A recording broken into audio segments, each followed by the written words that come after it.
Well, at General Conference, we're up early each day.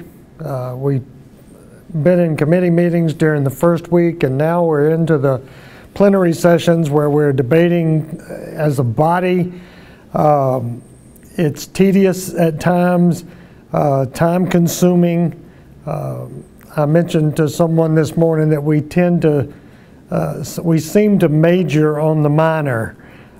We haven't gotten to any of the big major issues yet, but we take up a lot of time on smaller, what seems to be smaller issues.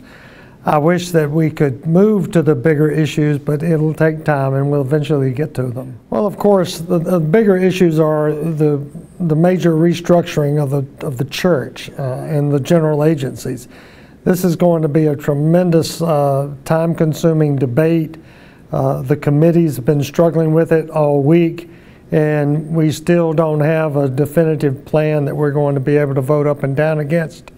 And the body, the delegates of General Conference really are not in a position yet to even start to study the plans because they're not really out there yet for us to look at our options. I served on the discipleship committee, which deals with a lot of educational issues, and for the Board of Discipleship, we didn't have anything really controversial other than the proposed name change for lay speaking ministries. And it was interesting in that committee to hear, particularly from the delegates from Africa, as to how important lay speakers are in Africa.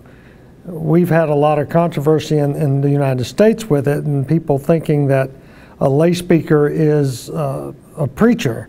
And that was the main motivation to changing the name from lay speaking ministries to lay servant ministries. But on the continent of Africa, becoming and being a lay speaker is the first step that an individual takes in order to become clergy.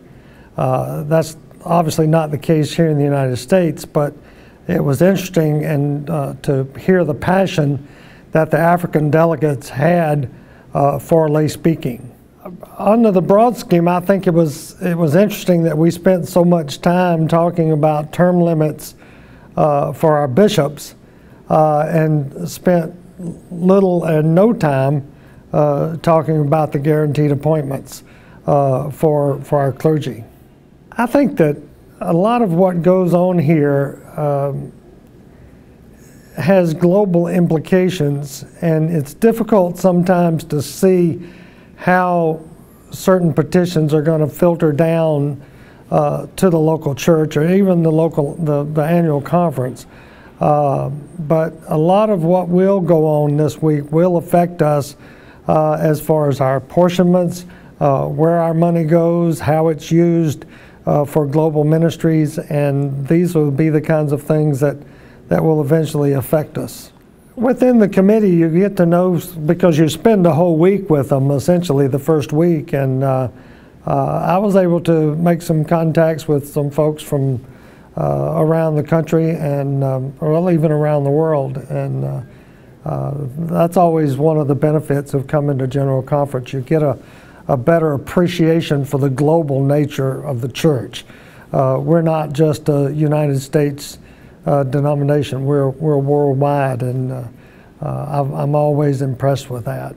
I think that a lot of what is happening here is going to play a big role in the future of the church, and yes, in South Carolina, because we're going to be dealing with this guaranteed appointment issue quickly, and that's going to affect the local church, and it's going to affect clergy families, and it's going to be important for us as a church, both lay and clergy, to be intentional with, if we have an ineffective pastor, to mentor them and help strengthen them up so that they can be effective. And I think that's a task not just for district superintendents and clergy, but for laypersons as well.